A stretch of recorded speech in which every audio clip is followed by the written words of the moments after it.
Nakabili ako ng shares of stocks ng PLDT. Lalago nga ba ang pera ko dito? Last February 23, I bought it at 1,290 pesos per share.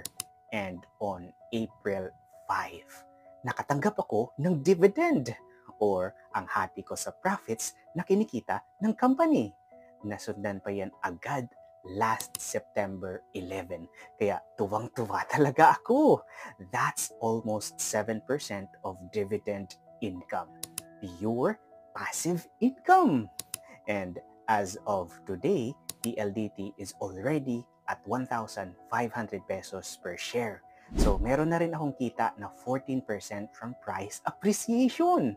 That's a total of 21% growth of my money in just 7 months. Kaya sulit na sulit Wow! talaga ang mag-invest in the stock